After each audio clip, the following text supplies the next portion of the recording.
Golden one. What?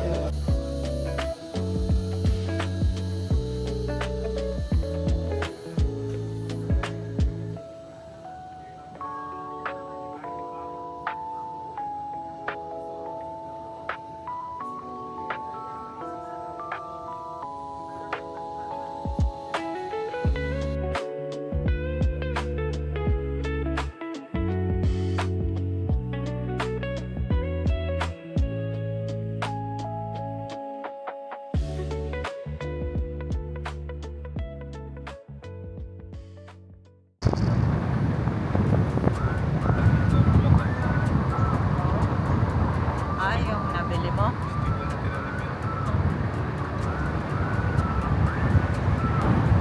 Baka dapat yun yung vlog ko. Roads. Na. Ang boring daw nung akin kasi walang kwento. Dapat sabi ni Cheska, dapat daw yun. Nagsasalita ka, mami. Nagkakwento ka. Pagdating sa wala naman kukwento. Abay, itong daan ito, misa-misa na namin dinadaanan. Sadya. Magmula noong itawag ko dito Sampaloc Tagaytay Road. Kaya ako Sampaloc kasi meron ho nung barangay Sampaloc dyan sa Laurel, dyan sa baba ng Laurel. Ang dulo ho na rin ay yung yung sa Maylawa, karsada sa Maylawa. Dati ho ng araw ito ay malubak hong daan ito, lubak-lubak.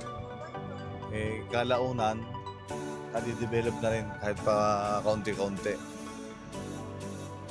Landslide prone area po ito. Kaya kung kayo dadaan din mag-iingat ho kayo at saka wala man mga fallen debris dito, pero watch out lang ho kayo sa mga kasalubong.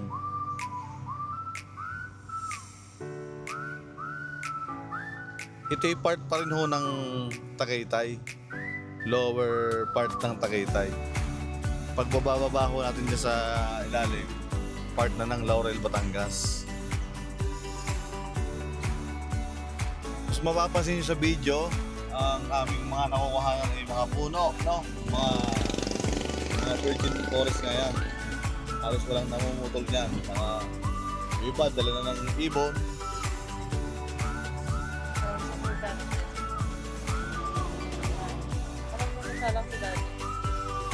Maganda rin ho itong bisikletahan.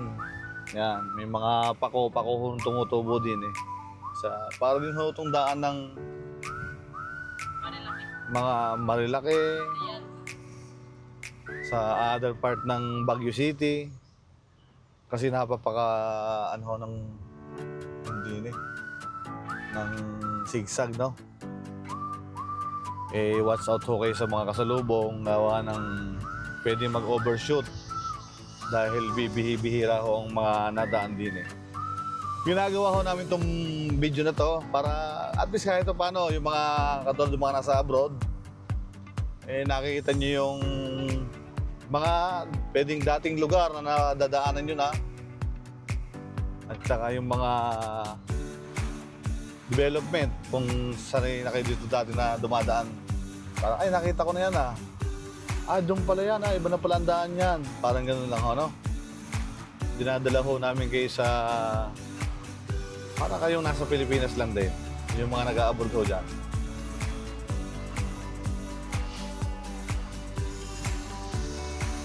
Ito ginagawa ho namin to pag walang ginagawa. Papasal-pasal ho kasama ang mga anak namin minsan. Kung sinong available na anak. Dahil naglalakihan na sila, kung sino lang pwede maisama. Halos na improve na ho yung karsadang ito. Maganda na ho yung daanan. Mag-iingat lang kayo. Yan, mga kurbadang ganyan. Sobra pa sa circle, semi-circle.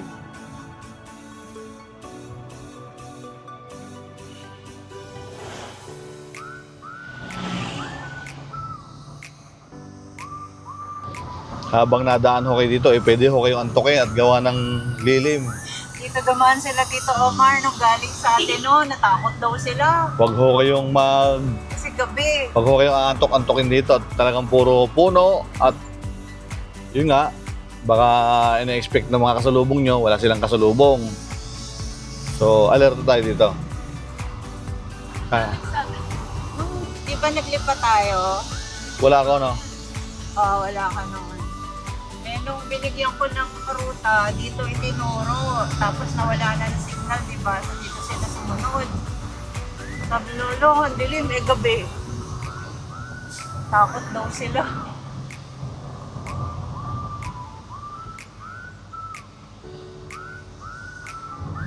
Hindi nga pala ito dun sa may balay babagsak. Ano? Sa Saan palok to? Yung sinasabi mo, Maraming sa doon pa sa may Ah. yun yung sungay. Oo, yung sandaan. Si Sungay ho at saka si Sampaloc ay halos parehas na daan pababa ng way ng Taal Lake.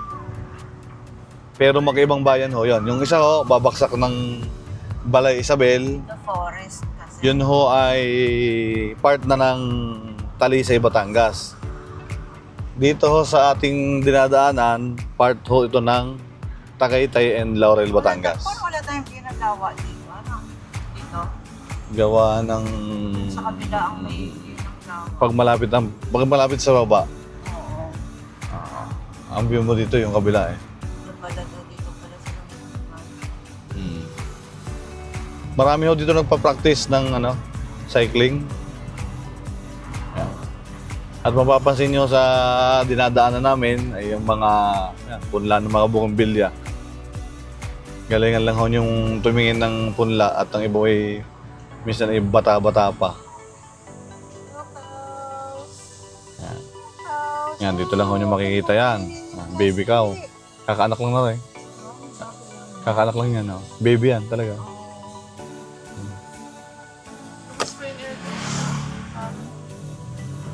Wow, okay. Ay! Edible ho yun. Edible? Oo. Yun ho yung ginagawa sa papaitan. Pinipiga.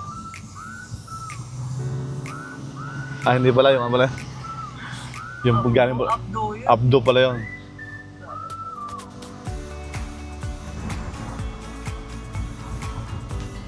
Ito. Safe naman ho ito. Biniyak ho yung part ng bundok. Yan. Para maging daan. Ayun, part 3 mo man. Part 3 ka daan. Gusto ko rin yan kaso marami siyang laman ng insekto. Yung mga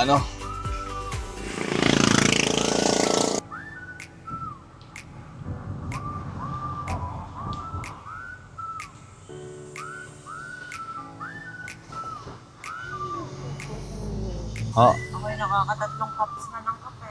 4 pala, nagkape pa ako sa bahay. Yan, si Commander daw panay ang kape. Adik na, sabi ni Tito. Kaya ho, pag nakalabog ang pinto ng banyo, may multo. May multo nga sa mushroom burger. Oh, welcome Yeah. Batangas na daw. Okay na, nasa Batangas.